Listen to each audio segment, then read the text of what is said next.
निर्जला शुष्क सी धरती पर मानवता जब कुम्हलाती है, जब घटा टोप अंधियारे में स्वतंत्र घड़ी अकुलाती है, जब नागफनी को पारिजात के सदृश बताया जाता है, जब मानव को दानव होने का बोध कराया जाता है, जब जब सिंहनाद की जगह श्रृंगालों की आवाजें आती हैं, जब कौओं के आदेशों पर कोयले बाधे हो गाती हैं, जब अनाचार की परछाई सुविचार घटाने लगती है, जब कायरता बनकर मिसाल मन को तरपाने लगती है, तब तब धर्म युद्ध के लिए हमेशा शस्त्र उठाना पड़ता है, देवी हो अथवा देव रूप धरती पर आना पड़ता है।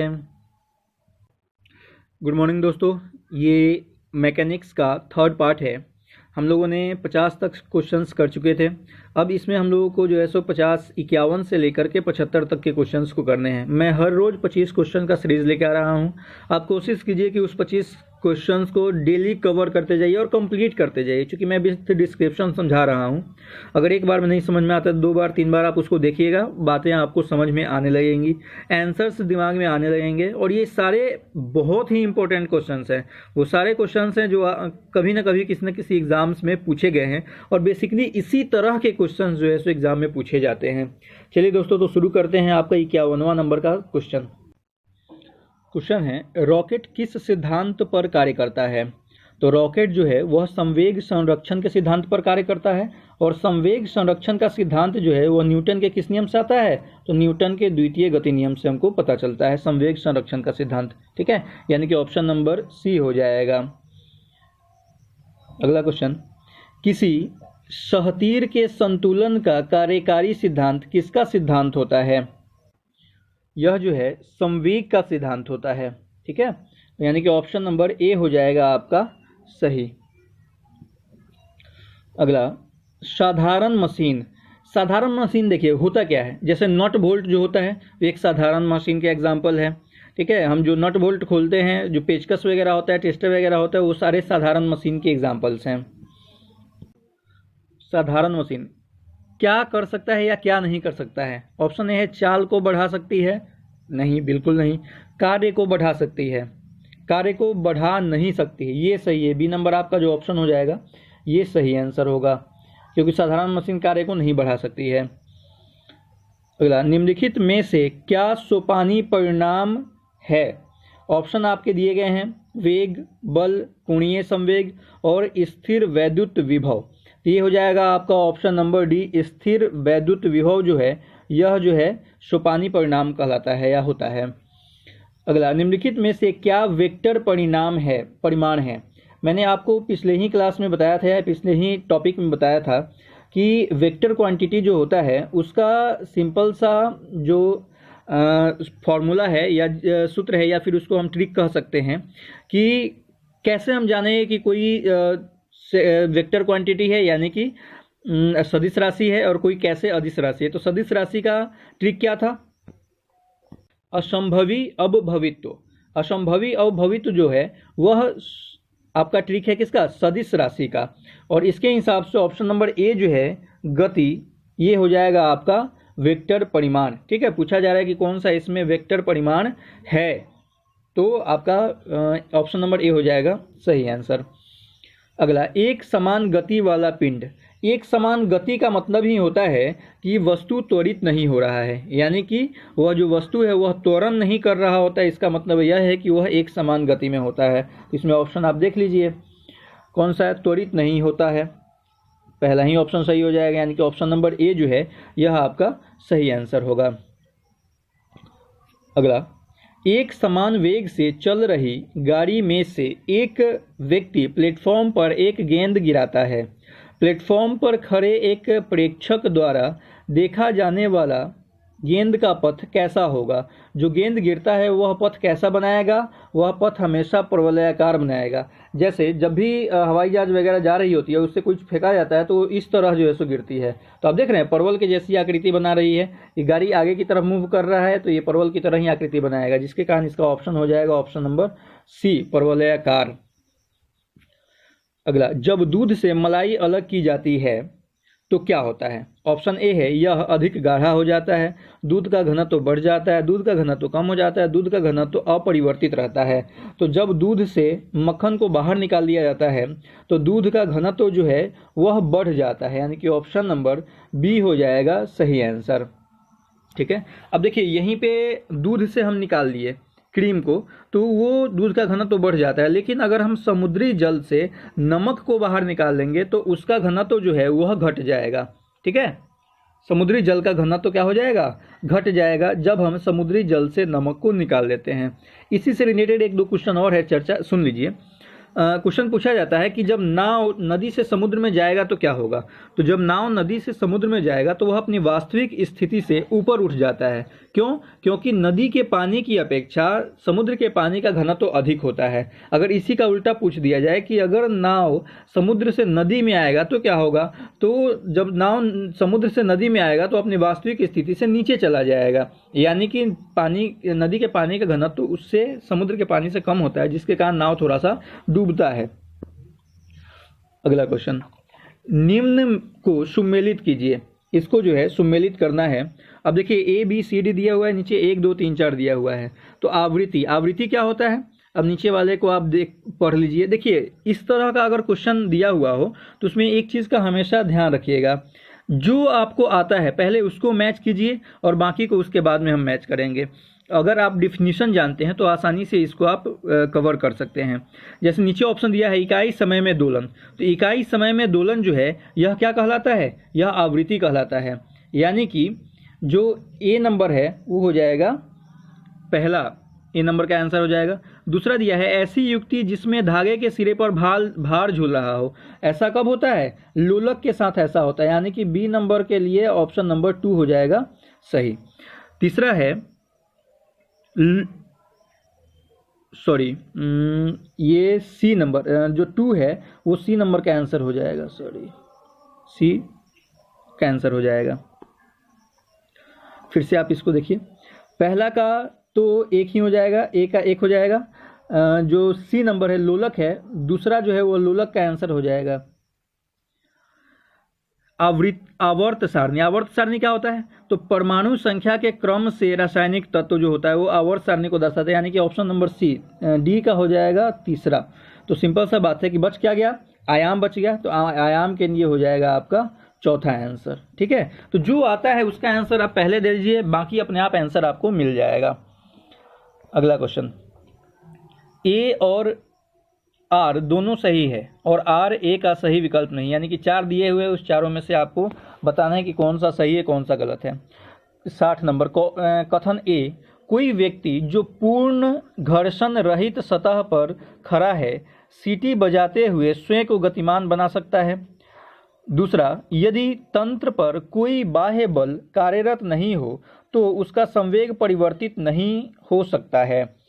तो इसका आंसर आपका क्या हो जाएगा? इसका आंसर हो जाएगा ए नंबर, यानी कि ए और आर दोनों सही है और आर ए का सही स्पष्टीकरण भी है। ये हो जाएगा आपका answer, option number A.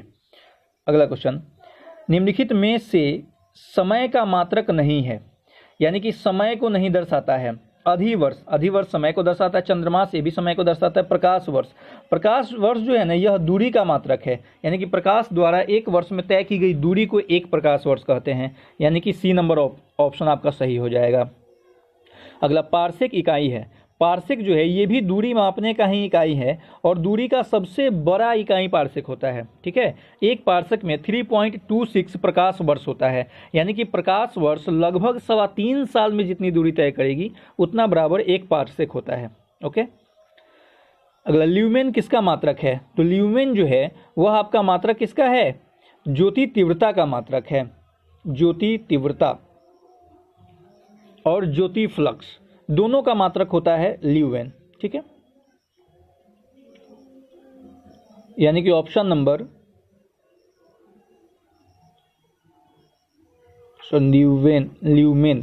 Lumen ज्योति तीव्रता का मात्रक है, ऑप्शन नंबर ए हो जाएगा सही आंसर। क्यूरी किसकी इकाई है? क्यूरी जो है वह रेडियोधर्मिता की इकाई है, यानी कि रेडियोधर्मिता यानी कि रेडियो एक्टिव तत्व जो होते हैं वो पर सेकेंड अपनी कितने मात्रा में अल्फा बीटा गामा को छोड़ते हैं, इसके बारे में पता चलता है क्यूरी से। ठीक है, अगला दाब का मात्रक है। दाब का जो मात्रक होता है वो क्या होता है, पास्कल होता है। ठीक है, अब देखिए सामान्य तौर पे मात्रक वगैरह हमको जानना है तो कैसे हम जान पाते हैं कि फलाने का मात्रक फलाना होता है। एक तो ऑप्शन है कि इसको रट जाइए, दूसरा ऑप्शन है कि इसको तरीके से आप देखिए, इसको तरीके से सीखिए कि कैसे हम पता कर सकते हैं किसी का मात्रक क्या है। इसके लिए सबसे ज़्यादा ज़रूरी होता है कि आपको जिस भी चीज़ का मात्रक बोला जाए उसका फॉर्मूला यानी कि सूत्र आपको पता होना चाहिए।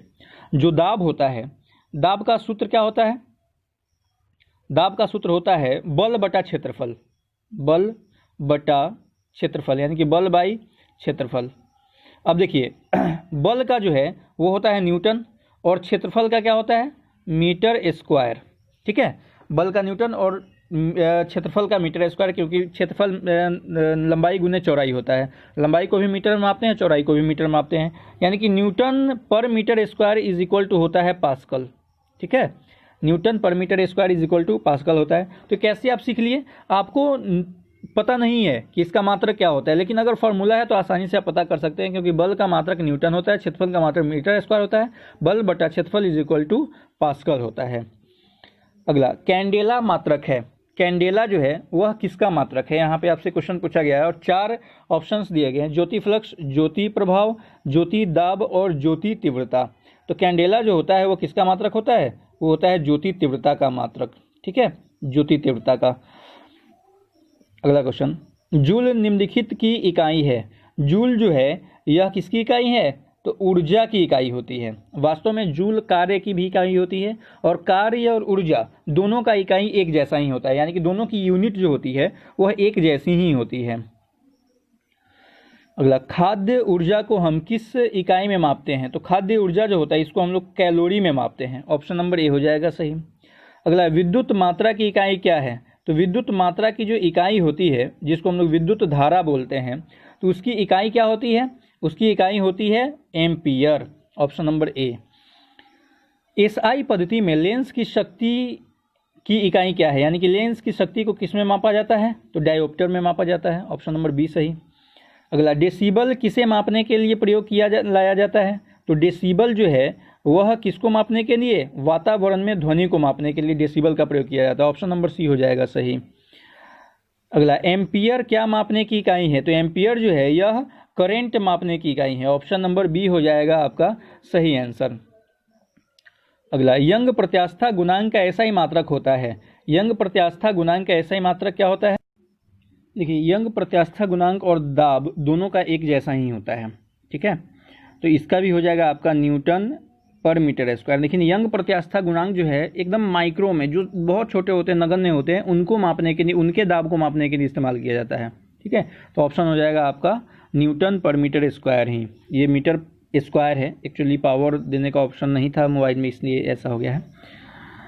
अगला, निम्नलिखित युग्मों में से किस भौतिक राशियों के समान विमीय सूत्र नहीं है। समान विमीय सूत्र इसमें पूछा जा रहा है कि नहीं है। अभी हमने बताया है कि कार्य और जो ऊर्जा होता है इस दोनों का विमीय सूत्र एक जैसा ही होता है। संवेग और आवेग का भी विमीय सूत्र एक जैसा ही होता है। भार एवं बल का विमीय सूत्र भी एक जैसा ही होता है। यानी कि ऑप्शन नंबर आपका क्या बच गया, ए आपका सही आंसर हो जाएगा, क्योंकि पूछ रहा है यहाँ पे कि किसका नहीं होता है। ठीक है, तो यहाँ पे किसका नहीं होता है, तो बल एवं दाब का जो विमीय सूत्र होता है वो एक जैसा नहीं होता है। अब ध्यान रखिएगा कि विमीय सूत्र निकालने का मैंने पिछले क्लास में आपको वीडियो डाल दिया था कि डिस्क्रिप्शन में, कि उसको आप देख लीजिएगा कि विमीय सूत्र निकाला कैसे जाता है। ठीक है, और मैं आज आपको एक फॉर्मूला होता है बल का, दाब का, कार्य का, ऊर्जा का, इन सब का एक फॉर्मूला का भी मैंने वीडियो बनाया हुआ है। आज मैं उसका डिस्क्रिप्शन में डाल दूंगा, उसको जब देखिएगा ना, और वहाँ पे मैंने चर्चा भी किया है कि किसका किसका विमीय सूत्र और किसका किसका मात्रक एक जैसा होता है। तो इन सभी का मात्रक और विमीय सूत्र एक जैसे होते हैं। किसका किसका, कार्य और ऊर्जा का एक जैसा, आवेग संवेग का एक जैसा, भार और बल का एक जैसा, लेकिन बल और दाब का अलग अलग होता है। अगला, एक खगोलीय इकाई संबंधित है। खगोलीय इकाई जो होती है वह सूर्य और पृथ्वी के बीच की दूरी को मापने में इस्तेमाल की जाती है। तो यहाँ सूर्य और पृथ्वी से रिलेटेड कौन सा है? ऑप्शन नंबर ए, यानी कि ऑप्शन नंबर ए हो जाएगा आपका सही आंसर। ठीक है, चलिए हम लोग जो है कंटिन्यू इसको करेंगे अगले क्लास में। आपको अगर वीडियो पसंद आए तो आप अपने दोस्तों में शेयर कीजिए, ज़्यादा से ज़्यादा शेयर कीजिए, ताकि हम लोग जल्दी से 1000 पहुँचे और उसके बाद हम जो है सो लाइव क्लासेस शुरू करें। खैर, ये वीडियो अगर आपको पसंद आता है तो आप लाइक कमेंट ज़रूर करें, और कोई क्वेश्चन अगर समझ में नहीं आया तो आप कमेंट करके पूछ भी सकते हैं। ठीक है, थैंक यू।